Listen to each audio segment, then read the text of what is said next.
자, 안녕하세요. 북선 카페 여러분. 자, 오늘은 이제 저번 시간에 이어서 누이 14세 정치 부분 할게요. 테마 15번을 보세요.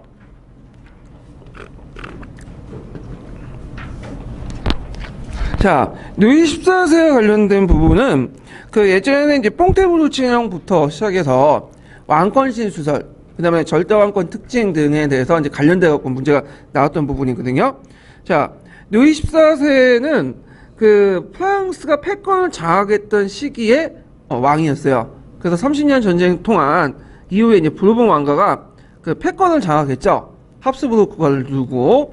그래서 이제 이 사람은 그 시기에 여러 왕조 전쟁을 불러일으켰고, 그 다음에 이 사람이 제창한 왕권 신수설이라든지, 그 다음에 이 사람의 절대주의 국가관 이런 것들은 그 후에 그 모든 유럽 국가들, 그러니까 스위스나 뭐 일부 이탈리아 국가를 제외하고는 모두 받아들였다는 거죠. 그래서 절대 왕권의 어떤 역할 모델을 했던 사람이 이 누이 14세죠. 그래서 누이 14세가 그 한 유명한 말 있죠. 나는 곧 국가다. 지금은 곧 국가다.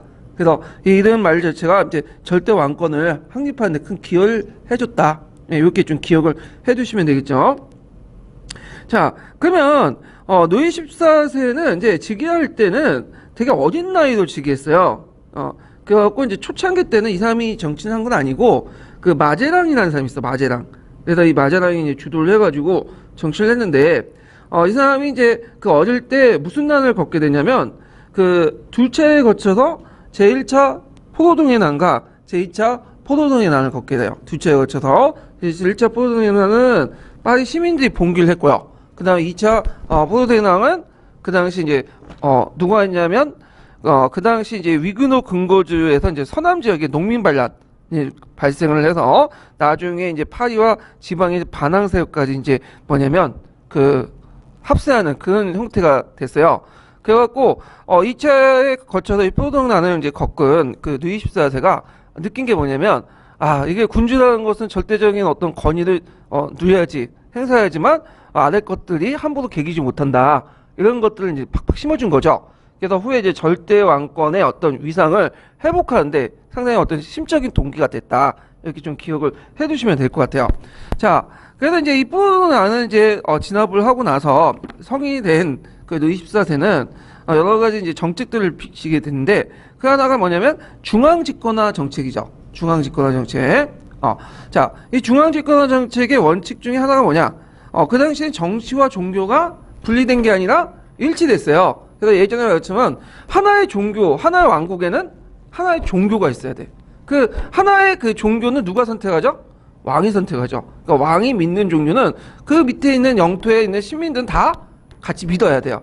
자, 그래서 그 당시 그 원칙에 따라서 누굴 억압했냐? 자, 나중에 이제 얘기했지만 뽕떼풀릉 칠령을 공포해갖고 프로테스탄트 세력을 억압을 했죠. 그래서 이들이 가지고 있는 이제 독자적인 어떤 조세권 이런 것도 이제 박탈하고 그 지역을 이제 장악을 하기 시작하죠. 그 다음에 지방관을 파견하고요. 자, 그래서 이런 것들을 이제 했다. 이런 걸 좀 기억을 해두시면 될 것 같아요. 자, 그래서 이제 요 내용들 좀 기억을 해두시면 되는데, 그러면 이제, 여기에서 프랑스의 절대군주가 강해지면서 봉건 영주들은 어떻게 될까요? 궁중 귀족화되죠. 궁중 귀족화. 그래서, 궁중 귀족화되고, 특히 이제 궁중 귀족화에 큰 역할을 했던 게 뭐냐면, 그 당시 이제 누이 14세가 화려한 궁중 문화를 만들어요. 그래서 베르사유 궁중을 만들어 놓고 거기에서 이제 와가지고 이제 맨날 연회를 베풀죠. 연회를 베풀면 이 귀족들이 와가지고 이제 연회에 참여하거든요. 근데 그 연회 비용이 만만치가 않아. 되게 많아. 그러다 보니까 나중에 어떻게 돼요? 거덜나는 거죠. 그러면 이제 경제적으로 파탄나고 그러면 누구한테 의지할 수밖에 없냐면 절대 왕권, 국왕에게 의지할 수밖에 없어요. 자, 이런 것들 이제 통해서 절대 왕권의 어떤 권한을 강화시켜 나갔다. 그래서 예전에 한번 기출문제 나왔죠. 그래서 이제 프랑스의 궁중문화, 연회문화, 그 궁중문화와 이제 이런 것들이 나왔는데 이런 것들은 이제 화려하게 이제 궁중문화를 만들어가지고 귀족들의 경제적 심을 약화시키기 위한 어떤 정치적 의도였다. 이렇게 기억을 좀 해두시면 되고요. 그 다음에 이 사람은 또 뭐냐면 왕실의 재정 확충을 꾀했다. 그래서 이제 간직매매나 징세 첨부, 공채 이런 걸 통해서 왕실의 재정 확보를 이제 끼는데 그 중에 하나가 뭐냐면 그 귀족지를 뭐죠? 갖다 파왔죠. 그게 이제 무슨 거예요? 범법 귀족이잖아요. 그래서 이제 그 범법 귀족을 지배 체제 편입을 시켰어. 대부르주아 계층들을 이런 것들 이제 좀 기억을 해두시면 될 것 같아요. 자, 그래서 이런 것들 좀 기억을 해두시면 되고, 그 다음에 그 중앙집권 강화에서 거기 귀족들 저항 있죠? 저항을 좀 지우세요 여기. 여기가 대부분의 난을 일어나고 나서 그걸 바탕으로 해서 절대 왕권을 강화시키는 과정에서 이제 중앙 집권을 강화시킨 거거든요. 예, 이런 것들 전후 관계가 거꾸로 됐어. 예, 지우시고. 자, 그러면 이제 이렇게 이제 보고요. 자, 그 다음에 여기 이제 루이 14세 이제 특징 쭉 얘기했는데 그 잠깐 이제 또 언급할 게 뭐냐면 앙리 그 4세가 있어요. 앙리 4세. 앙리 4세는 여러분들 알다시피 낭트 칙령을 공표했죠? 요 정도만 파악을 해두시면 되고, 그 다음에 루이 13세 때인데, 자, 루이 13세 때는, 상대적으로 이제 약간 왕권이 약화되고, 그 당시 귀족 계급의 3부회가 개최, 그런 것도 요구되고요. 그래서 이제, 그때, 루이 13세 때, 누굴 발탁했냐면, 리슈엘을 발탁했어요. 요 산만 좀 기억을 해두시면 돼요. 루이 13세 리슈엘은, 어떤 전쟁에 참여했죠? 30년 전쟁에 참여했다. 그래서 이 사람은 자기가 추계경임에도 불구하고 그 신교축, 구교축에 참여한 게 아니라 신교축에 참여했다. 요 정도 특징만 이제 파악을 해두시면 되고요. 자, 그러면 이제 그 밑에 이제 루이 14세의 내용을 보죠. 이 루이 14세 별표 2개 쳐놓으세요. 프랑스의 절대왕정 나오면 특징이나 뭐 절대왕정 특징이나 그 다음 프랑스 그 왕이 나오면 다 루이 14세야. 거의 대부분. 그 앞에 왕들은 거의 뭐 절대왕정이라고 볼 수 없을 만큼 힘이 좀 약했던 왕들이고. 자, 그 다음에 이제 그 특징은 아까 강력한 군주권 행사, 그 다음에 왕조의 우월성과 국가 지상권 결합. 그래서 이제 이렇게 있고, 그 다음에 그 당시에 이제 프랑스 같은 경우에는 유럽 인구의 5분의 1을 차지할 만큼 강력했거든요. 이걸 바탕으로 이제 왕권을 강화시켰다. 그 다음에 프랑스 왕권을 강화시켰었던 그 뭐냐면 이유가 뭐냐? 계층 간의 권력 유지죠. 그 당시 부르주아 세력들은 누굴 지지했냐면 절대 왕권을 절대 지지했어요. 왜냐하면 혼란한 것보다는 절대 왕권이 강력한 군주가 나타나서 뭐냐면 이렇게 통치해야지 상권도 안정하고 자기가 돈을 벌 수 있는 기회도 많이 생기게 되죠. 자, 그 다음에 이제 아까 얘기한 것처럼 그 초기 정치 때 마자랑이 주도했고 프로등은 아니라 일어났죠. 그 진압하는 과정에서 이제 절대 왕권을 강화시켜 나갔다. 이런 것들 좀 기억을 해두시면 되고. 자, 그러면 루이 14세 친정을 볼게요. 초창기 때는 그 뭐냐면 이제 앞에 마자랑이라는 재상을 중심으로 해서 정치를 주도했지만 이 사람이 이제 친정 자기가 직접 통치하면서 재상지를 없앴죠. 그래서 직접 통치를 했어요. 누구하고 비슷하죠? 홍무제하고 비슷하죠. 홍무제도 재상을 없앴잖아요. 예, 그래서 이제 왕권을 강화시키는 정책들을 했고, 그 다음에 이 사람은 강력한 또 그 왕조 전쟁을 했죠. 영토 팽창을. 그래서 수많은 왕조 전쟁을 했어요. 그래서 웬만한 그 유명한 그 왕조 전쟁은 요 당시 했다면 보면 돼요. 그래서 뭐 우리가 이제 에스파냐령의 네덜란드 침략, 그 다음에 또 네덜란드 전쟁도 있고, 예전에 이제 아우크스부르크 동맹 전쟁도 있고, 에스파냐 왕위 계승 전쟁 있고 등등등. 그래서 수많은 전쟁들을 했다. 그래서 이 수많은 전쟁을 하는 과정에서 또 막대한 뭐가 낭비했을까요? 재정도 낭비했다. 이렇게 좀 기억을 해두시면 되고요. 그 다음에 예전에 기출문제 나왔던 것이 뭐냐면 그 뽕테플루 칠령이죠. 예, 뽕테플루 칠령. 제 발음이 이렇게 프랑스 발음이 정확하지 못해서 그런데 하여튼 뽕테플루 칠령인데, 자, 이 뽕테플루 칠령을 공포를 했다. 그 주요 내용이 이제 그 밑에 예문에 있는데 그거 좀 외워두세요. 예. 그래서 위대한 군주신 짐의 조부였던 앙리대왕은, 이 앙리대왕은 누구죠? 앙리 4세죠. 그래서 국내 전쟁으로 막대한 피해를 입은 백성들에게 당신께서 마련해 주신 평화가 당시의 선대들의 치세 중에 일어났듯이 소위 개혁 종교 때문에 흔들리지 않도록 하시기 위해서 1598년 4월에 낭트에 공포하신 칙령을 통해 쭉 나왔죠. 근데 마지막으로 이 공포하는 것을 칙령을 영구히 폐지할 것이다. 그래서 주요 내용은 뭐예요? 낭트 칙령을 폐지한다는 거야. 그래서 낭트 칙령을 폐지한다는 건 아까 얘기한 것처럼 하나의 종교, 하나의 왕국에는 하나의 종교라는 원칙이 성립이 된 거죠. 그래서 그 당시 이제 이 낭트 칙령이 폐지되면서 위그노들이 강제로 개중을 하도록 명령을 해요. 그리고 위그노들이 그 밖으로 빠져나가는 걸 막아. 그렇죠? 그래서 정치적 망명을 금지했는데 이게 시험 문제 나왔어요. 정치적 망명을 금지시켰다. 요 부분이요. 근데 실질적으로 다 망명 갔죠. 예. 그래서 주로 어디로 갔겠어요? 주로 영국이나 잉글랜드나 이런 나라로 이제 빠져나간 거죠. 예. 그래서 거기 조금 약간 오타가 있는데 상업 발달 배경에 갖고 방가로가 두 개 쳐놓죠. 예. 배경에다가 방가로 해놓고 앞에 거 좀 지우시고요. 자, 그래서 위그노인들이 해외 망명을 하면서 그 뭐냐면 경제가 침체됐고 재정이 악화됐다. 특히 어디로 많이 망명 갔냐면 네덜란드로 많이 갔어요. 네덜란드. 그 옆 나라였던. 그래서 그 당시에 17세기 때 초중반까지 경제적 중심지는 어디였어요? 네덜란드였죠. 네덜란드. 스페인에서도 망명해오고 그 다음에 또 뭐냐면 이렇게 프랑스에도 망명해오고 그래서 스페인에서 주 유대인들 그 다음에 프랑스 같은 경우에는 위그노 같은 상공업자들이 많이 갔어. 그래서 요 나라들은 이제 이렇게 이제 그 종교육 받기 때문에 많은 사람들이 왔다 보니까 뭘 내세요? 네덜란드는 신교지만 특이하게 종교육 자유를 내세요. 그래서 보통 신교 국가는 국교를 박해하고 국교 국가는 신교를 박해하고 그랬거든요. 근데 이 나라는 종교적 되게 다양성을 인정해준다. 개방성을. 그래서 네덜란드가 그 당시 이제 그 암스테르담을 중심으로 해갖고 국제 무역 중심지거나 그 무역의 패권을 장악했던 것들은 그 종교적 박해를 피하면 많은 사람들이 어떤 것들 수용해서 인재풀을 늘렸기 때문에 그렇다는 거죠. 자, 그래서 요 내용도 좀 기억을 해두시면 되고요. 자, 문화적으로는 베르사유 궁전을 건설했죠. 그래서 바로코 양식의 웅장한 바로코 양식에 입각해서 베르사유 궁전을 만들고 그거에 입각해서 뭘 문화와 예술을 장려하고 궁중 문화 같은 것들을 만들었어요. 이래서 그 예전에 공군의 기출문제 나왔는데 아까 얘기한 것처럼 이 궁중 생활 문화를 통해서 매일마다 연회를 베풀고 그 다음에 잔치 베푸고 그러면서 뭐야? 돈을 쓰게 만드는 거야. 그래서 이걸 통해서 귀족들이 재정을 낭비하게 만드는 그런 효과를 깼다.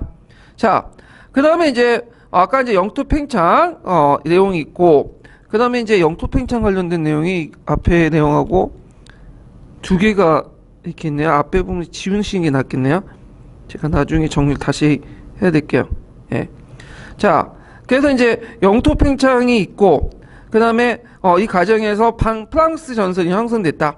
그 다음에 콜베르 사람을 좀 기억을 해두실 필요가 있죠. 콜베르. 자, 콜베르는 어떤 사람일까요? 이 사람은 중상주의의 아이콘이죠. 보통 중상주의 정책의 대표적인 사람은 뭐예요? 콜베르 할 만큼 상당히 유명한 사람인데 콜베르는 재상이 아니에요. 재무장관이야. 그래서 이 사람이 이제 루이 16세 재무장관인데 전형적인 중상주의 정책을 펼쳤다. 그래서 이제 절대 왕권의 어떤 바탕으로 된 중상주의의 어떤 정책이 기반을 마련했다. 있는데 이 콜베르주의, 중상주의와 관련된 부분은 제가 나중에 다시 그 중상주의 부분에 대해서 좀 얘기를 해드릴게요. 예. 자, 그래서 이렇게 해서 이제 한번 루이 14세의 정치 부분을 찾아봤고요. 살펴봤고 여기에서는 언급되지 않았지만 거기 왕조 전쟁 중에 여러 왕조 전쟁이 있는데 그 중에 좀 기억할 게 뭐냐면 에스파냐 왕위 계승 전쟁이 있어요. 그 에스파냐 왕위 계승 전쟁은 왜 일어났죠? 그 당시 에스파냐의 카르로스 2세가 이제 죽으려고 하는데 자기의 외손자를 왕에 앉히려고 했는데 그 카르로스 2세의 그 외손자 어머니가 누구냐면 그 당시 이제 그 루이 14세의 딸이죠. 그러다 보니까 자연스럽게 어떻게 돼요?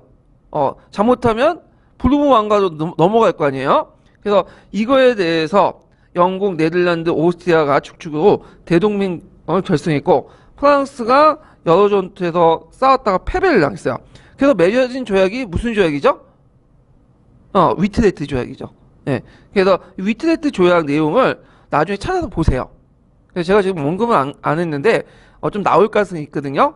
그래서 요거 좀 찾아서 보시고, 요거 강의가 그냥 대충 뭐 필요 없는 거 넘어가는 지금 강의거든요. 그래서 왜 이렇게 허술하냐 이렇게 생각하시는 분도 있는데, 예전에 기본 강의 때 다 했던 얘기예요. 근데 요 강의의 목적은 뭐죠? 제가 이제 예전에도 그 초입 때 얘기를 했는데, 그 주제별로 이렇게 기초에 나올 수 있는 것들만 뽑아가지고 지금 계속 진행이 되거든요. 그래서 약식 강의니까 관련된 내용은 작년 강의 좀 참조해 주시는 게 좋을 것 같아요. 자, 그러면 관련된 그 형성평가 문제를 풀어볼게요. 자, 211페이지.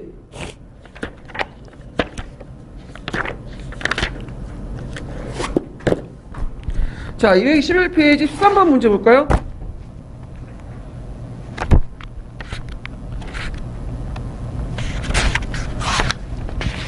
자, 09년 기초가 관련된 부분인데요. 자, 13년 문제 보면요.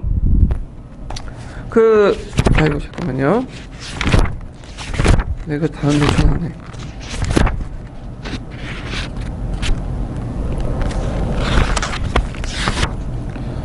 여기 이제 13번 문제 보면,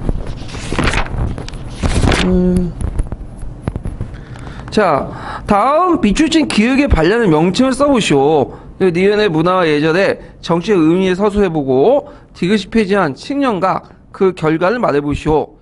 이건 예전에 이제 그 기초가 관련된 내용이 좀 있는데, 자, 프랑스는 루이 14세 귀족대 반란을 진압하고 절대 왕족을 확립하였다. 요게 뭘까요? 포로동의 난이죠. 포로동의 난. 예. 두 번에 걸쳐서 일어났죠. 자, 루이 14세는 베르사유 궁전을 지어서 궁중 문화 예절을 만들었다. 그리고 낭뜨 칠령을 폐지했다. 자, 그 궁중 문화 예절을 왜 만들었을까? 아까 얘기한 것처럼 귀족들이 군주에 대한 반감을 가질 수 있었지만 매일 밤 열리는 화려한 무도회를 통해서 국왕을 충성스러운 신앙을 길들이려고 했고, 그 다음에 궁중 예절이나 이런 걸 통해서 일종의 국가 권력이 고안한 정교한 통제를 하는 방식이다. 이 귀족들을. 그리고 또 거기다 추가하면 귀족들의 경제적인 어떤 것들을 약화시키는 그런 목적이 있었다. 그래서 고도의 정치적인 어떤 의도가 있다는 거죠. 그런데 이제 이 베르사유의 궁중 문화는 프랑스만 끝나는 게 아니라 전 유럽의 절대 왕정에 확산이 되죠. 그래서 이제 프랑스를 모델로 해갖고 궁중 예술이나 무대 같은 것들이 각 나라에서 받아들이고요. 그래서 그런지 몰라도 지금은 좀 상류국 사람들이 주로 자기들끼리 할 때는 이제 뭘로 얘기해요? 한국어 안 하고 영어로 얘기하잖아, 주로. 근데 얘네들은 그 프랑스의 영향을 받아서 그런지 뭘로 얘기하냐면 러시아어로 아니 프랑스어로 얘기해. 프랑스어. 예를 들어 러시아의 그 뭐냐면 로마프 왕조에서는 평상시에는 뭘로 얘기하냐면 불어로 얘기해요. 불어로. 네, 러시아로 얘기하지 않고 이런 식의 이제 뭐냐면 큰 영향을 행사했다는 거죠. 자, 그러면 그 퐁테부 칙령의 결과가 뭐죠? 폐지 칙령의 결과는 퐁테부 칙령이고, 이 결과는 여기 안 나와있지만 뭐라고 답변을 하셔야 되겠어요? 위군어들이 해외로 망명 갔다. 그래서 재정이 악화되고 상공업 발달에 큰 타격을 입혔다. 이런 식으로 쓰시면 되겠죠? 자, 그러면 이제 다음에 이제 또 관련된 문제를 풀어볼게요. 영국의 절대 왕정을 볼게요. 영국의 절대 왕정.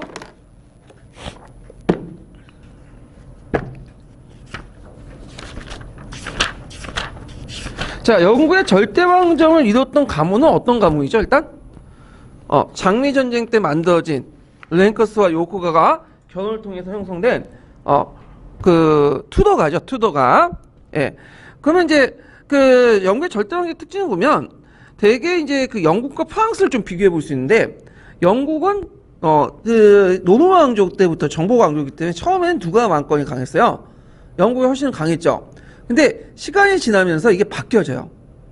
언제? 12세기 말 정도 13세기 넘어가면서 바뀌어지는데 프랑스 왕권이 점점 힘이 세죠. 결국에는 이제 물론 영국이나 프랑스나 왕권은 강하지만 상대적으로 올 때 17, 18세기 들어가면 점점 프랑스가 절대적 우위를 확보하게 되죠. 그래서 프랑스가 이제 그 세진 이유가 뭐냐면 영국 같은 경우에는 지방 통치를 누구한테 맡겼냐면 젠티라는 계층한테 맡겼어요. 그러다 보니까 이제 젠티가 이제 지방간을 견인하는 것들을 했는데, 프랑스는 절대 왕권이 확립되면서 중앙에서 직접 파견했죠. 예, 그러면서 이제 이 지방까지 장악을 해버리는 거죠. 그래서 프랑스는 영국처럼 그 잘 통제된 영국처럼 이게 자유분방한 나라가 아니라 잘 통제되는 국가였어요. 그래서 사회 문제나 어떤 경제 문제가 이제 일어날 때는 프랑스의 절대 왕권을 개입해갖고 조절해주는 역할을 했죠. 그러니까 우리식으로 따지면 80년대, 70년대 그 박정희와 전두환 시대 때 재벌이나 뭐 이런 것들 경제적 어떤 빈곤이라든지 일자리 창출할 때 정부가 나서서 불러내서 조인트 한번 까버리면 어때요? 다 해결됐죠. 예, 그거 비슷하다고 보시면 돼요. 근데 영국 같은 경우에는 젠트리가 그냥 다 맡겼기 때문에 젠트리가 뭐 치안 판사도 하고 거기에 뭐 관리도 하고 그러다 보니까 뭐 젠트리 위주로 바뀐 거야. 그러다 보니까 이제 농업혁명이 일어나고 사회적 양극화가 일어나고 할 때도 중앙정부에서 잘 통제를 못해.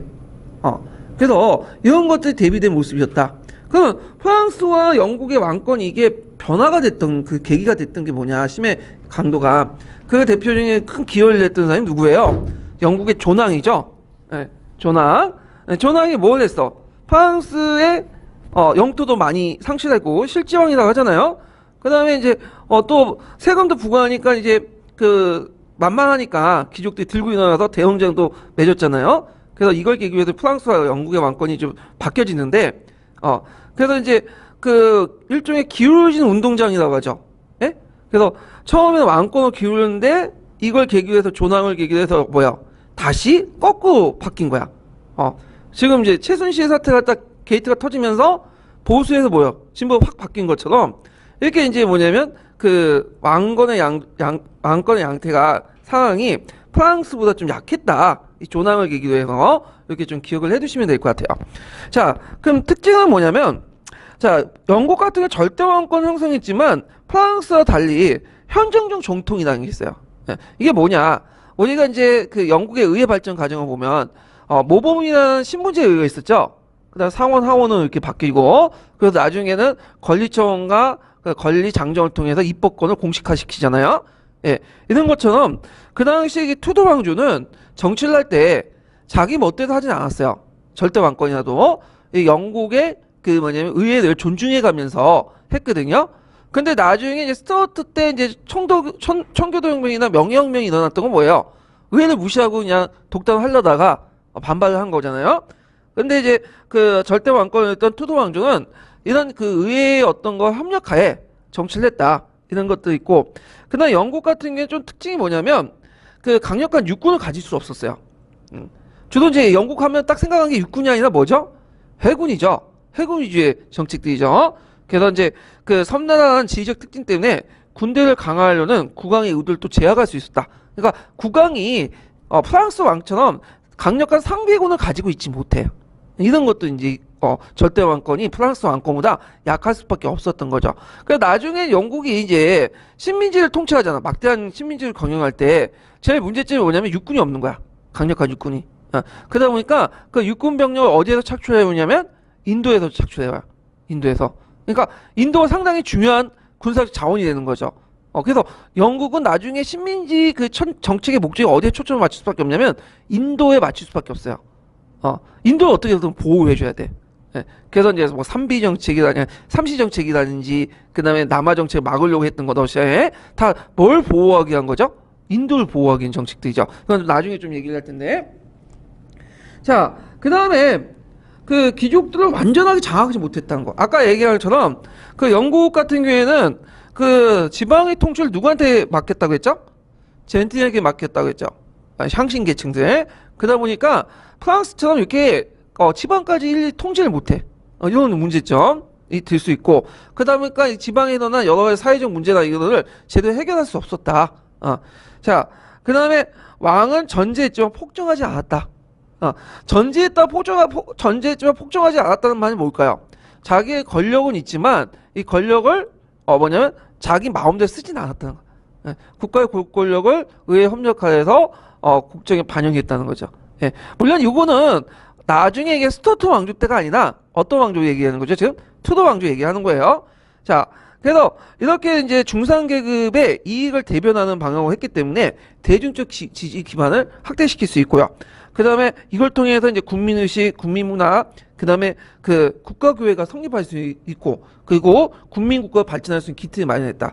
자, 국민의식, 국민문화, 국가구호인데, 국민의식이 형성한 계기가 뭘까요? 백년 전쟁을 통해서, 그죠? 백년 전쟁의 결과 이제, 프랑스가 접근하는 과정에서 영국, 잉글랜드라는 의식이 이제 형성이 됐고, 특히 이제, 예전에는 프랑스 땅이 있었죠? 근데 프랑스 땅을 이제 거의 잃었잖아요? 그러다 보니까 어디에 관심 가질 수밖에 없어요? 영국 문제에 관심을 가질 수밖에 없어. 그래서 이런 것들이 국민의식을 형성하는데 큰 역할을 했다. 그 다음에 또 하나가 국민문학. 그래서 그 당시에 라틴어를 사용하지 않고 뭘 사용했죠? 영어를 사용했죠. 우리가 좋아하는 영어를 많이 사용했잖아요. 예. 그래서 그때 이제 영어에 이제 그 표준어를 제공했고, 한글탕을 잃었던 그 작가가 등장했죠. 누구예요, 이게? 엘리자스 여왕 때 섹스피어. 예, 이런 것도 이제 볼 수가 있고요. 그래서 국가교회. 그래서 캔터베리아 대주교 밑으로 해갖고 이제 카톨릭과 단절하는 그런 움직임이 일어났고, 결국에는 이제 헨리 8세 때 이혼 문제도 해서 영국 국교회가 성립되잖아요. 예, 이런 것도 이제 같이 볼 수가 있겠죠. 자, 그러면 이 투도 왕조를 열었던 사람이 누구였냐? 헨리 7세죠. 헨리 7세. 이 사람은 장미 전쟁 직후에 이제 왕이 됐던 사람인데, 이 사람은 랭커스 가문하고 요코 가문의 결혼을 통해서 그 뭐냐면 투도 왕조가 성립이 됐죠. 헨리 7세가 그 왕이 됐고요. 그래서 이제 이 헨리 7세가 왕이 될 때 그 당시 이제 백성들은, 시민들은 절대 왕권을 절대 지지해 줬어. 왜 그러냐? 이 전쟁 기간 동안 혼란스러웠거든요. 많은 사람이 죽고. 그러다 보니까 이제 강력한 왕권이 등장해서 이런 혼란을 막았으면 좋겠다. 그래서 많은 사람을 뭐냐면 지지를 받고 등장을 했다. 그래서 요 헨리 7세 때 이제 영국의 절대주의 시작이라고 이제 볼 수 있죠. 그다음 헨리 8세를 보죠. 헨리 8세는 이건 꼭 이 사람은 꼭 기억을 해야 되겠죠. 왜 기억을 해야 되냐? 이 사람은 종교개혁과 관련돼 있어요. 종교개혁. 예. 헨리 8세는 원래 처음에는 종교개혁을 할 생각은 없었어요. 없었는데 문제는 그 뭐 때문에 종교개혁으로 바뀌었냐, 이게 되게 세속적인 건데 자기 이혼 문제 때문이죠. 이혼 문제 때문에. 그래서 이제 헨리 8세의 그 첫 번째 아내가 누구였냐면 캐서린이라는 사람이 있어요. 캐서린. 이 캐서린은 이제 자기 형수거든요. 형이 있었는데 일찍 죽고 이제 형수를 이제 받아들였는데, 근데 이 사람하고 이제 사이에 아기가 없는 거야. 아들을 못 낳는. 그래서 서양에서는 아들을 못 낳는 거는 진짜 큰일이죠. 그런데 이제 사회의 또 문제점은 뭐냐, 문제점이라고 보는 게 아니라 당연한 얘기인데 첩을 두지 못하는 거죠. 첩을. 기독교 국가에서는 첩을 못 둬요. 자, 그러다 보니까 이혼하고 뭐죠? 두 번째 부인을 가져야 되는데, 이혼 허락을 안 해주는 거야. 카톨릭 교황이. 왜 이혼을 허락을 안 해주냐면, 교황 입장일 때는 그 남의 가정사에 뭐 개입하기 원하지 않지만, 캐서리가 누구의 왕녀죠? 스페인의 왕녀잖아. 스페인은 그다음에 교황을 적대적으로 지지해줬던 세력이란 말이에요. 근데 이혼을 허락을 해주면 스페인 관계가 뭐예요? 갈등이 일어나겠죠. 이런 걸 원치 않았던 그 당시 그 교황은 헨리 8세 이혼을 허락하지 않았죠. 예. 그래서 이제 그거에 대해 불만을 갖고 있었던 헨리 8세가 교황과의 관계를 끊고 종교 개혁을 단행하고 캐서리와 이혼을 해버린 거예요. 예. 물론 이제 이건 하나 계기고요. 밑에는 뭐가 이제 깔려 있냐면 경제적 문제도 깔려 있어요. 왜냐면 그 당시 영국에서 수도원들이 재산을 많이 가지고 있었거든요, 토지를. 그래서 이 종교개혁이라는 빌미로 해갖고 그 당시 이제 수도원 재산을 다 몰수를 내버리죠. 근데 이것을 이 사람이 혼자 가지면 많은 사람들 반발하겠죠. 근데 이 사람들 이것을 부르주아나 귀족들이 많이 나눠줘요. 그러니까 일종의 공범이 돼버리는 거지.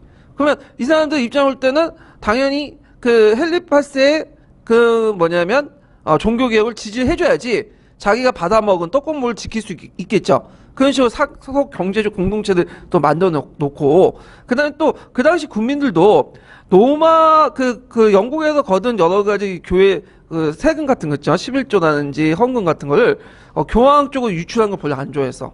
그래서 나름대로 잉글랜드라는 국민의식이 형성됐죠. 그래서 이탈리아 왜 그걸 유추하냐. 그런 국민의식. 이런 것들이 헨리 8세의 종교개혁을 지지하는 어떤 바탕이 됐다. 그래서 처음엔 세속적인 문제에서 출발했지만, 그렇지만 그것이 전국 국민들의 공감을 얻을 수 있었던 것은 이런 국민의식의 성장과 그 다음에 경제적 요인 때문에 그런 거예요. 예, 이런 것들 좀 같이 알아주시고요. 자, 그래갖고 이제 또 이 사람이 또 뭘 내렸죠? 수장령을 내렸죠. 수장령. 그래서 영국 국교회를 독립시켰다. 수장령은 뭐예요? 교회의 최고 우두머리는 누구라는 거야? 교회의 우두머리는 그 당시 이제 그 국왕이라는 거죠. 그래서 교황과의 단절을 선포했다. 이렇게 좀 기억을 해두시면 될 것 같아요. 자, 근데 이제 헨리 8세가 이제 그 죽고 나서 그 다음에 이제 등장했던 왕이 누구냐면 에드워드 6세예요. 에드워드 6세. 근데 이 에드워드 6세는 그 당시 이제 그 미성년자로 이제 치겠어. 어린 나이도. 그래서 볼 그 특징이 없어요. 에드워드 6세 왕은. 근데 에드워드 6세가 금방 죽었죠. 이 사람은. 그래서 그 다음에 그 누나였던 메리가 등장해요. 메리. 피에 메리라고 하죠. 네. 메리가 등장하는데, 이 메리는, 그 당시 이제 누구와 결혼했냐면, 필리프 2세하고 결혼했어요. 필리프 2세하고.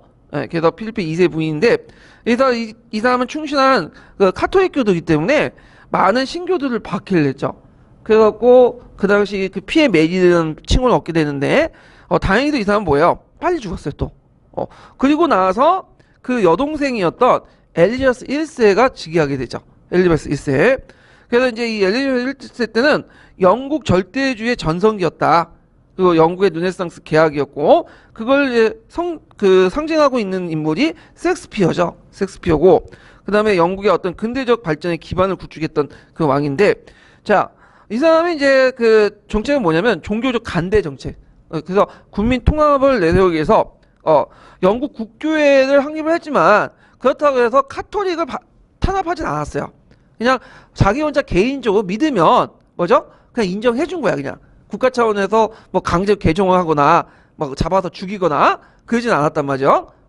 그래서 이제 강령적인 정책들을 했고, 그 다음에 영국 국교회가 확립됐는데 통일령을 내리죠. 그래서 이제 이때부터 이 통일령을 계기 위해서 영국 국교회가 확립이 됐다. 이 통일령의 주요 내용은 뭐예요? 의식은 어딜 따르죠? 카톨릭 따르는데, 교리는 뭐예요? 온건한 칼뱅교를 따르죠. 이게 특징이에요. 근데 이 통일령에 반발해갖고 그 한 사람들이 등장해. 왜냐면 이게 그 영국 국교의 카톨릭 요소가 너무 많다. 그래서 그 카톨릭 요소를 좀 정결하게 하자, 프리티하게 하자. 이 사람이 누구냐면 청교도죠. 청교조. 그래서 이 청교도라는 세력은 그 영국 국교에 따로 떨어져 있는 세력이 아니라 원래는 영국 국교회에 있었던 사람들이에요. 영국 국교회 안에서 그 당시 그 카톨릭 요소를 좀 없애자. 그래서 안 바뀐 칼뱅적 요소를 도입하자는 사람들이 청교도거든요. 근데 이제 17세기 넘어와서 이제 뭐냐면 아예 독립하자. 국교회 독립해서 독립교회까지 만들자고 하는 사람까지 다 합쳐서 청교도라고 하는 거야. 이건 나중에 좀 얘기를 할게요. 요 청교도 관련된 거는. 자, 그 다음 모직물 보호 육성하고. 왜냐면 그 당시 모직물이 주요 사업이었죠. 예. 그 다음 수출 사업을 육성을 하고요. 그 다음에 제철, 유리, 제형 같은 것들인데, 요거는 뭐와 관련돼 있냐면 영국의 제1차 산업혁명과 관련돼 있어요. 예. 우리가 이제 알고 있는 오리지널 산업혁명이 아니라 그 전에 했던 제1차 산업혁명이라는 게 있어요. 나중에 좀 얘기를 할 텐데. 그 다음에 해상권을 장악하죠. 그래서 우리가 이제 아까 설명한 에스파냐의 무적 함대를 격파하죠. 카르네전을 통해서. 그 다음에 이제 그 해적인 드레이크를 지원하죠. 이 드레이크는 주로 어떤 사람이냐면 스페인 배들만 노략질하는 해적이야. 해적. 그래서 나중에 이제 그 카르네전에서 그 지휘했던 그 또 영국의 장군이기도 하거든요. 예. 그래서 이 사람에게 이제 뭐냐면 기사 그 자기까지 주기도 했어요. 예. 그만큼 이제 그 뭐냐면 상당히 해적이면서도 국가를 위한 해적 같은 그런 역할을 했는데, 자, 그 다음에 또 이 사람의 또 업적이 되게 많아요. 동인도 회사를 설립했죠. 그래서 그 동인도 회사는 뭘 하기 위한 것들이죠? 그 당시 본국부터 무역이나 여러 가지 어떤 독점권을 부여받고 주로 인도 무역과 관련된 회사죠. 그래서 나중에 인도를 지배했던 회사잖아요. 그래서 보통 동인도 회사, 뒤에 뭐 서인도 회사, 아메리카와 관련된 그런 회사들은 영국만 만들어진 게 아니에요. 프랑스도 만들었고 뭐 네덜란드도 만들었고 그래요. 일종의 독점 회사, 독점권을 가진 정경 육척의 어떤 산물이죠. 자, 그 다음에 이제 미국의 버지니아 이제 그 친민시했고, 그래서 버지니아는 이제 천연의 도시라는 뜻인데, 이건 누굴 이제 기리기 위해서 만들었냐면, 그런 이름을 붙였냐면, 엘리자스 1세를 기리기 위해서 한 거죠. 왜냐, 엘리자스 1세는, 처음부터 죽을 때까지 천연을 읽어 주었어요. 예. 그래서 유명한 말을 냈죠. 나는 국가와 결혼했다. 예. 그 박근혜도 이렇게 천연했는데 좀 대비된 모습인데. 자, 그래서, 이런 것도 있고, 그 다음에 이제 구민법을 제정했는데, 구민법이라는 것은 그 1차 이크로즈 운동 결과, 많은 그 빈민들이 그 농촌으로 아니, 도시로 올라갔거든요. 그래서 그들을 규제하기 위한 목적으로 만든 것이 구민법이다. 그래서 이게 구민법이 만들어지고 나중에 19세기 때 또 구민법이 하나 있어요. 신구민법이라고. 예. 근데 이제 요때 주의할 건 1차 인크루즈 운동 때는 산업혁명과 관련이 없어요. 산업혁명. 그래서 그때는 그 올라오는 그 도시의, 그 농촌의 그 민들을 제대로 수용을 못했어. 그래서 이 사람들이 주로 뭘 했겠어요? 그러니까 도시에 올라서. 구걸 했겠죠? 구걸하고 뭐 도둑질하고 소매치기 하고 그랬거든요? 그럴 때는 이제 잡아가지고 강력하게 처형시키고 팔다리 다 잘라버리고 그렇게 이제 처지하고 그리고 구민법 만들어갖고 여기 뭐 식량이나 뭐 이렇게 뭐 주고 그렇다는데 실제로는 그냥 가둬놓고 그냥 그 밖에 못 나가게 하는 거야. 예. 그래서 이제 인권적인 측면에서 여러 가지 문제점이 있긴 있는데 자 뭐 이렇게 했다.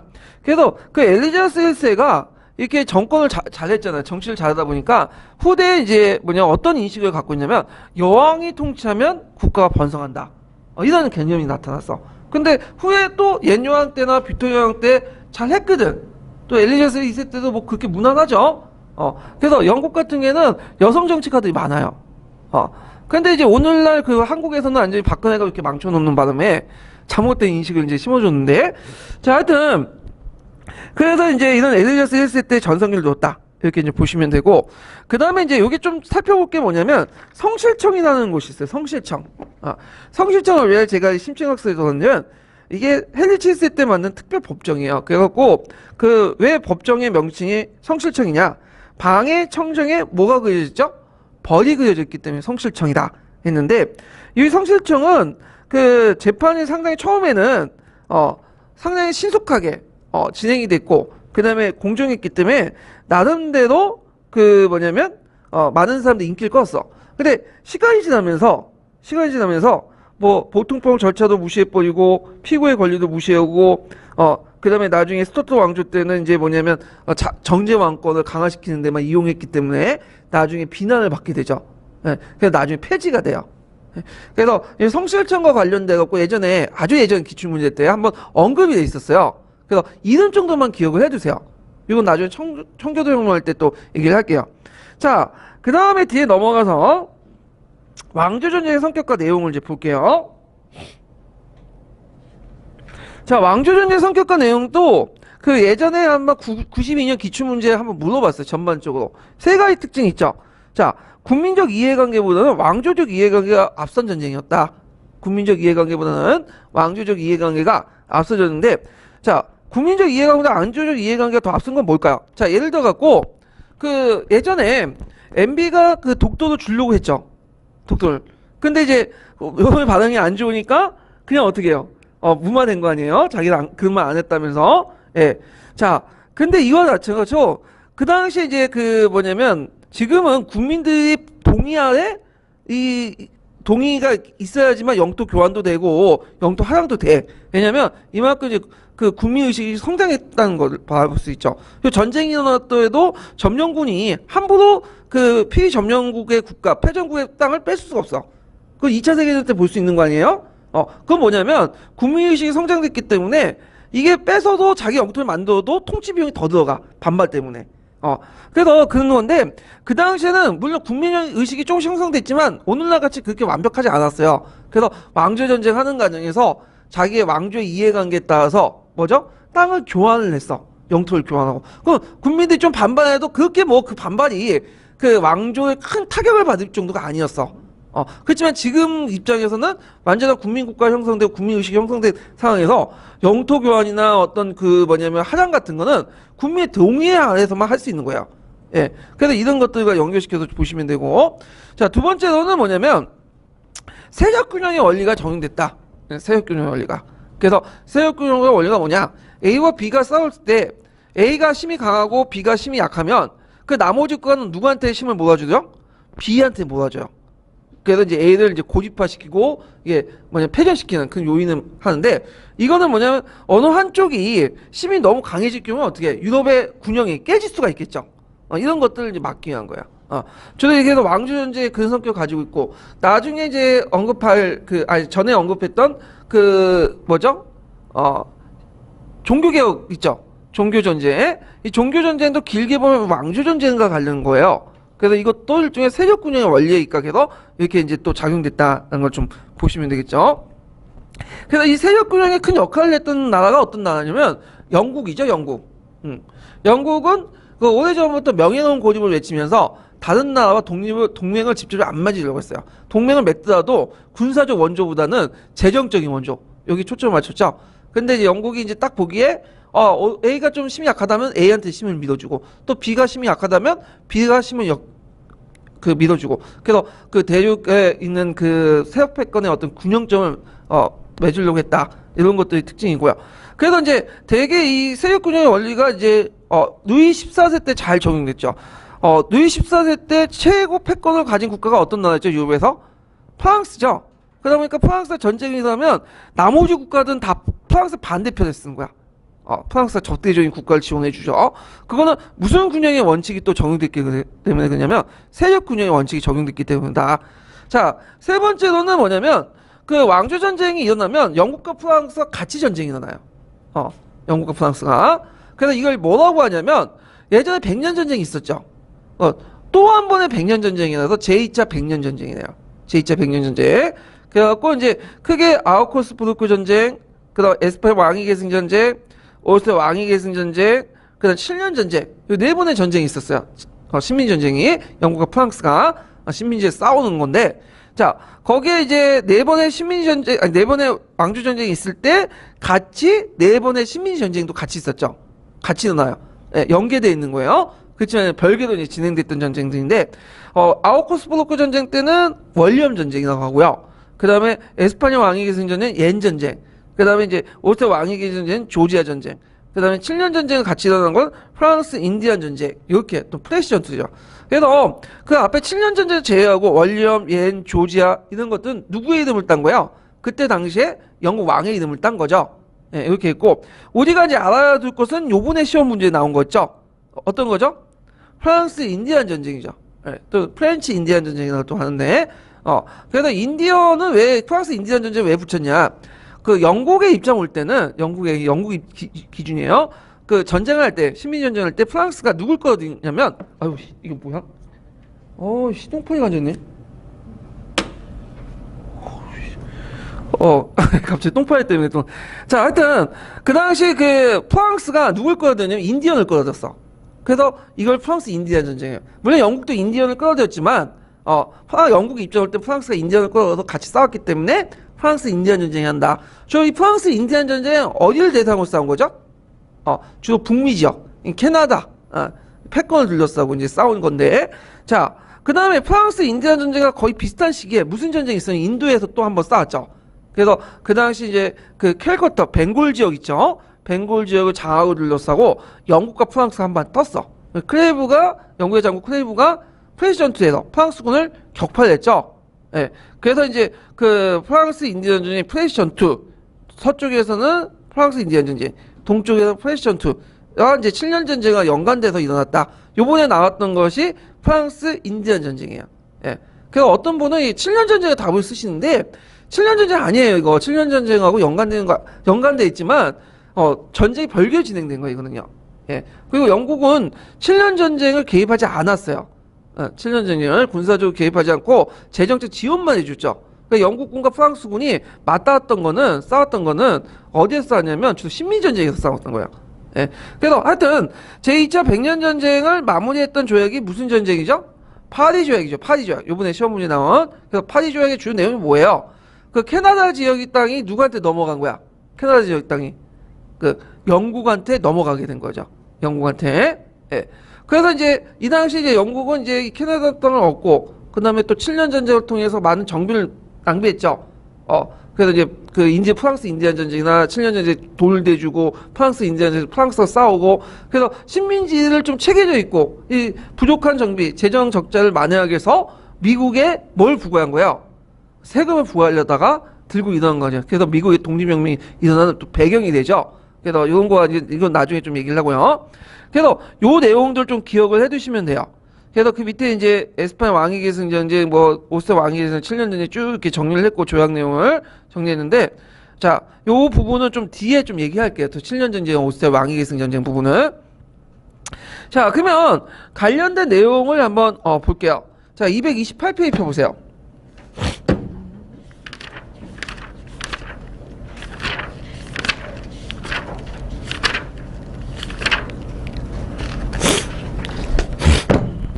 자, 228페이지 38번 문제 볼게요.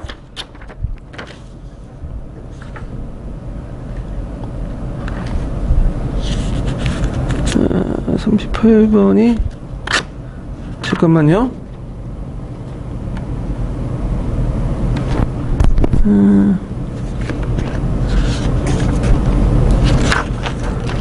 아이고.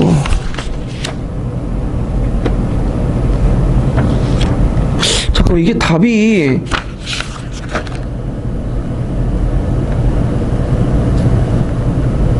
제가 잘못 적어놨네. 228페이지 38번 여기 있네.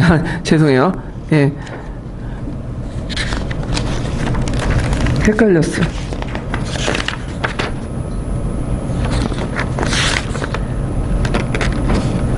자, 여기 보면 가와 나에 들어갈 말을 각각 써보고 그 당시 인도에서 영국의 동인도에서 어떤 방식으로 불을 축적했는지 서술해 보시오. 영국은 무슨 전투에서 프랑스를 물리쳤죠? 여기에서 이제 프라시 전투에서 그래서 무굴지부터 어떤 지역을 통치권하냐면 벵골. 벵골은 어느 지역이냐면 오늘날 방글라데시와 그 일대를 말해요. 그래서 방글라데시의 일부가 지금의 동벵골이 되고 그쪽 지금 인도 쪽에 들어가는 것이 서벵골이 되죠. 그래서 벵골 지역은 인구가 제일 많은 지역이야. 제일 풍부한 지역이고 인구도 많고 경제력도 풍부하고 상당히 이제 풍요한 지역이고 그 중심 지역이 어디냐면 캘커타라는 도시예요. 캘커타. 그래서 초창기 때는 그 영국의 그 동인도회사의 그 통치 기구가 델리에 있지 않고 어디에 있었냐면 캘커타에 있었어요. 나중에 델리로 이제 이동했는데 하여튼 중요한 지역이다. 벵골 지역이. 그럼 영국은 그때 자본을 어떻게 축적을 했냐? 자, 이 자본을 어떻게 축적했냐면 영국이 그 동인도에서가 인도의 그 값싼 면직물을 뭐냐면 판매하고 영국의 값싼 면직물을 판매하고 인도부터 뭘 받아들이죠? 모카와 아편 재배를 강요하죠. 그래서 상품 시장의 역할과 함께 그다음 뭘 하는 거야? 원료 공급지 역할하고 그 아편을 또 어디다 갖다 팔아요? 중국에 갖다 팔죠. 상강모욕을 통해서. 그런 식으로 이제 은을 확보했다. 이렇게 좀 기억을 해두시면 될 것 같아요. 자, 그러면 이제 다음 테마로 넘어갈게요. 자, 포유된 2세. 이 포유된 2세와 관련된 부분은 뭐가 많이 나오냐면 7년 전쟁 부분이 많이 나와요. 7년 전쟁. 이번에도 그 나왔던 그 식민지 전쟁도 무슨 전쟁과 관련되어 있는 거죠? 7년 전쟁과 관련된 전쟁들이죠. 자, 그러면 그 내용을 이제 좀 보면요.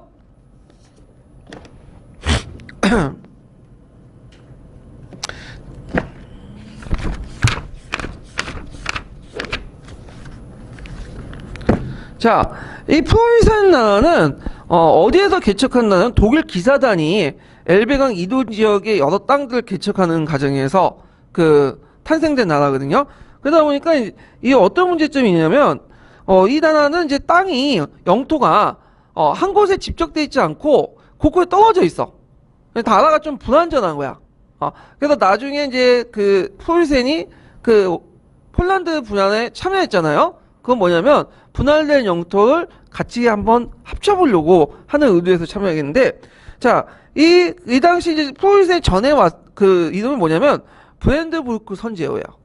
브랜드부르크 선제호. 그래서 이 브랜드부르크 선제호가 호헨쪼르다가가 있는데 호헨쪼레르가가 프로이센 왕실이죠. 그래서 이제 있고 그때 이제 그 기틀을 마련했던 사람이 누구냐 하면 프로이센의 비에름 대선제호야. 예.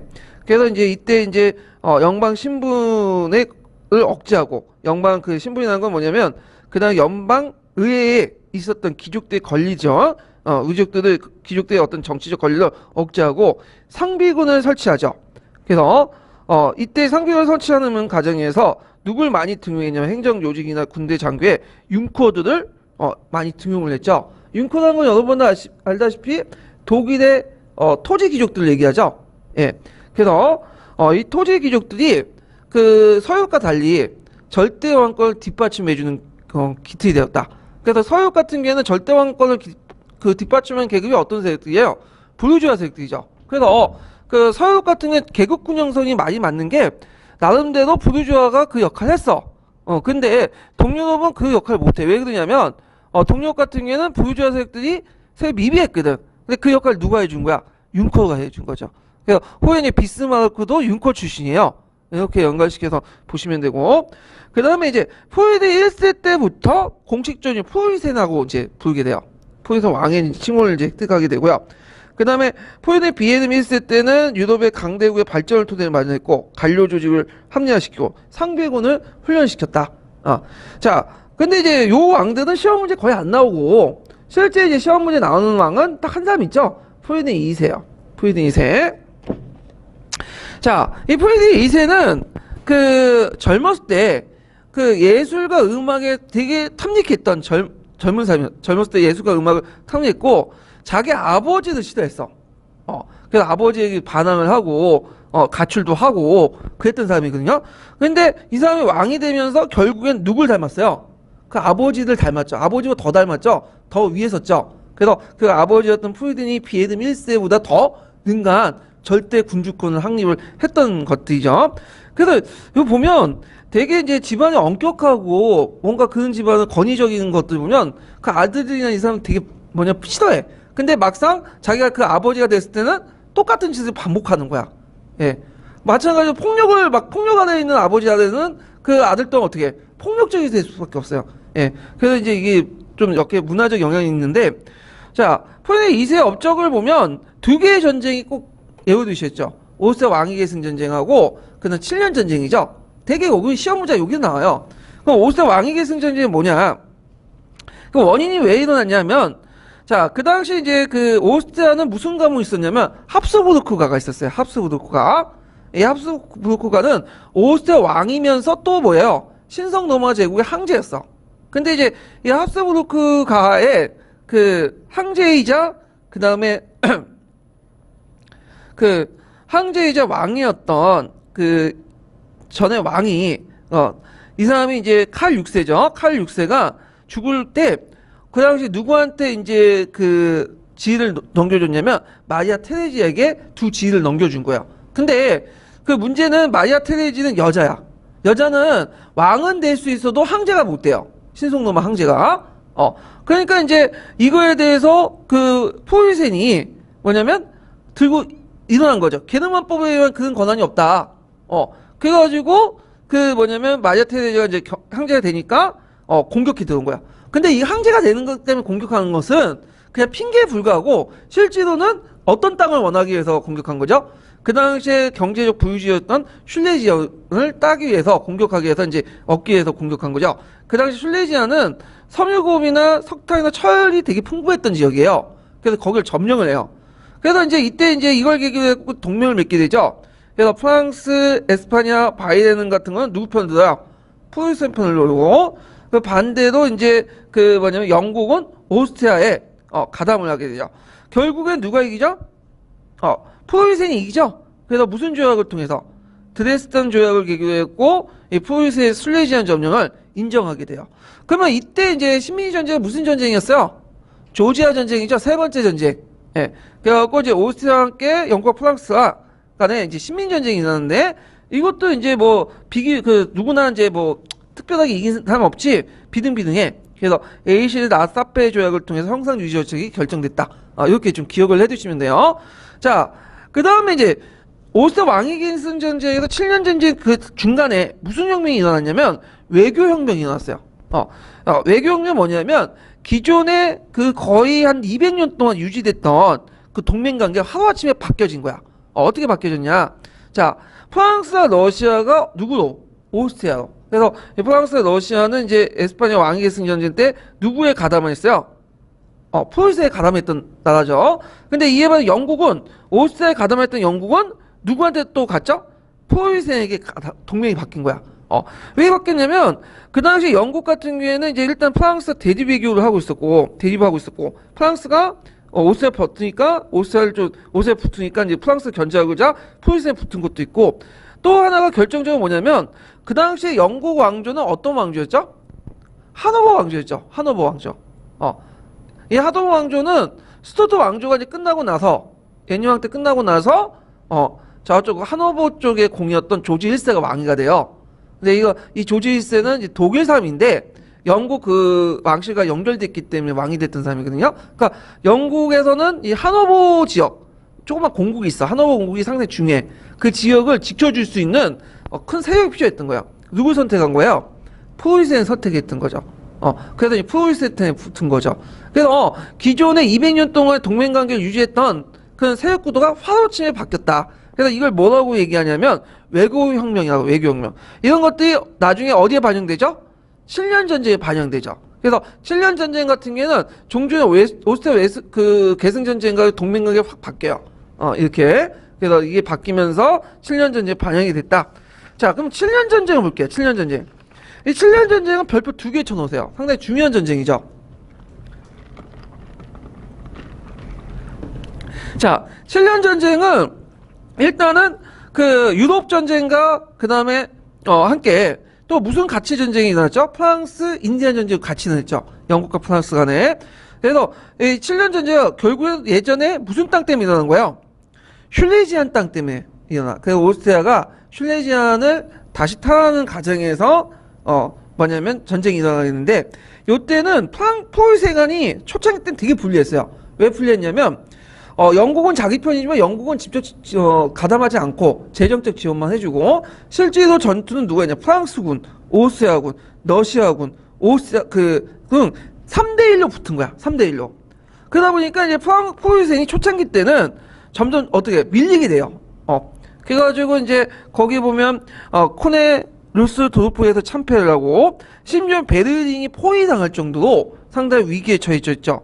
근데 상당히 운이 좋았던 게 뭐냐면 당시 러시아에서 포토 3세가 즉위한 거야. 이 포토 3세는 그 평상시에 프로이센 2세를 되게 존경했던 사람이거든요.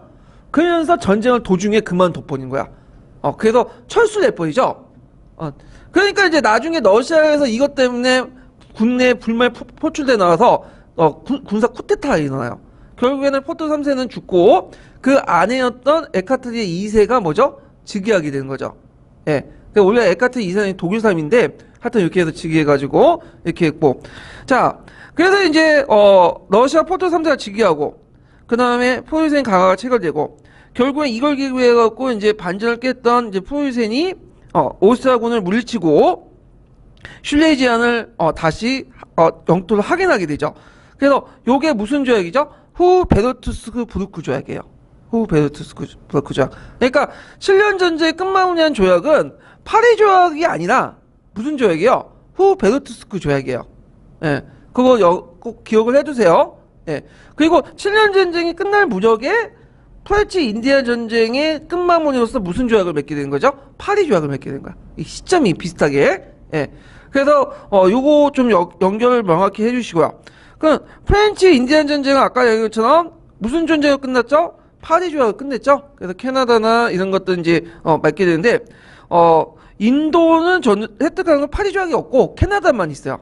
인도는 그 프레시 전투와 관련되고 그 캐나다와 관련된 부분은 프렌치 인디안 전쟁에 관련된 파리 조약 관련된 거 이렇게 연결시켜서 보시면 되고요. 자, 그래서 식민지 전쟁의 최종 승리자는 누구였다? 영국이었다는 거죠. 그래서 영국은 이때부터 이제 해가 지지 않는 국가가 돼버린 거야.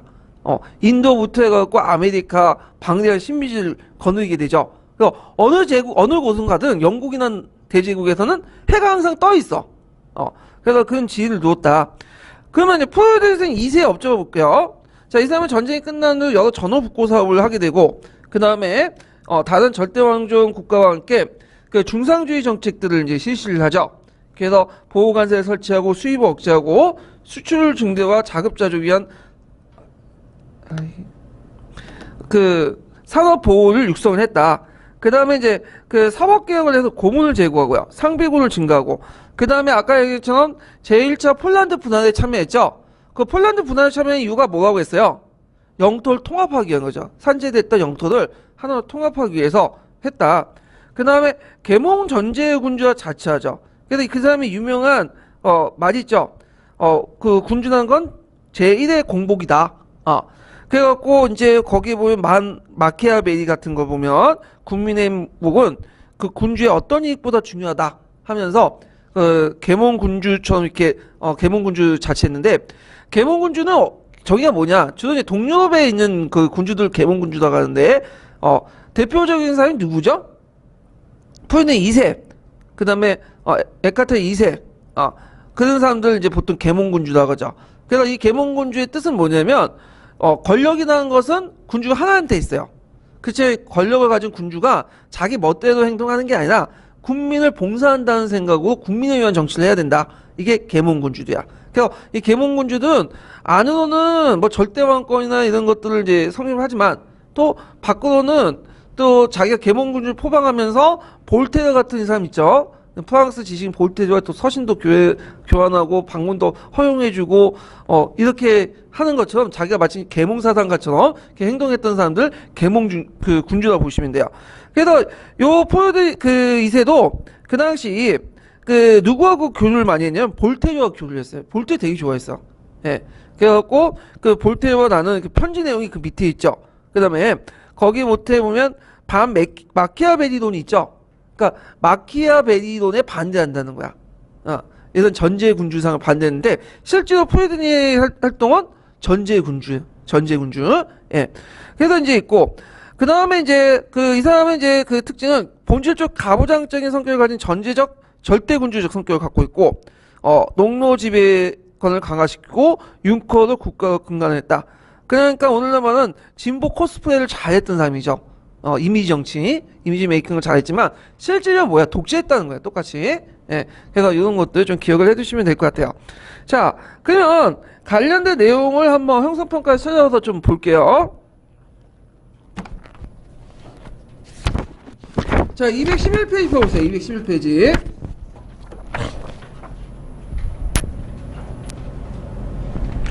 자, 211페이지 14번 문제 볼까요?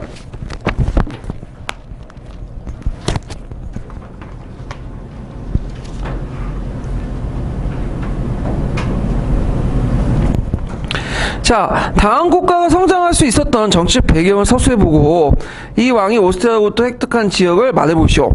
그리고 동유럽의 절대왕정의 특징을 지배계급 측면에서 써보시오. 국민의 행복은 군주의 어떤 이익보다 중요하다. 군주는 결국 자기의 백성의 절대 주인이 아니라 국가 제1의 공복에 지나지 않기 때문이다. 자, 누굴 얘기하죠, 지금? 포에네 2세를 얘기하죠. 그래서 이 사람이 이제 그 정치적 배경이 뭐냐. 그 당시 프로이센이 30년 전쟁 이후에 독일 연방 국가 중에 전쟁의 피해가 적었고 강대국으로 성장을 하고 있었다. 그걸 바탕으로 해갖고 이제 이런 것들을 했고, 그다음에 여기 보면 이제 오스트리아부터 획득한 지역이 어디죠? 슐레지엔이죠. 특징은 동유럽은 서유보다도 도시나 상고국 같은 이 발달하지 못했기 때문에 시민 계급이 성장하지 못했죠. 그래서 봉건 귀족 계급 융코를 바탕으로 해갖고 이들에 의해 관료나 상비군들이 유지가 됐다. 이런 것들이 이제 특징이라는 거죠. 자, 그 다음에 이제 또 한번 볼 게 뭐냐면 215페이지 펴보세요. 자, 이건 러시아인데 제가 러시아는 가감이 뺐어요. 근데 이제 문제는 이제 일단 풀어보면 러시아 같은 경우에는 대표적인 계몽군주가 2명 있죠. 포토데제하고 에카테제 2세 2명이 있는데 시험 문제는 그 수능에는 많이 나오는데 거기 인구에서는 이 사람이 그렇게 인기가 없더라. 포토데제나 이런 사람들이. 그래서 나오진 않는데, 자, 다음에 기업과 관련된 전쟁을 써보고 가에 들어갈 도시를 말해보시오. 그리고 밑줄 친 후진성의 역사적 배경을 말해보시오. 자, 러시아는 17세기 말에 포르투갈제 때 후진성을 극복하기 위해서 유럽 문문에 적극적으로 받아들였고 내정 개혁과 군비 확장에 힘을 기울였다. 자, 스웨덴을 공격해서 발트 해로의 그 해로의 출구였고 그 기념으로 만든 도시가 어딜까요? 그 유명한 상트페테르부르크죠. 예, 상트페테르부르크. 예. 그래서 요 상트페테르부르크는 원래 있었던 도시가 아니라 계획 도시예요. 진흙 벌판을 만드는 계획 도시였고요. 그 예전에 러시아 그 예전에 소련이 있을 때는 이때 이 상트페테르부르크를 뭐라고 했냐면 레닌그라드라고 했어요. 레닌그라드.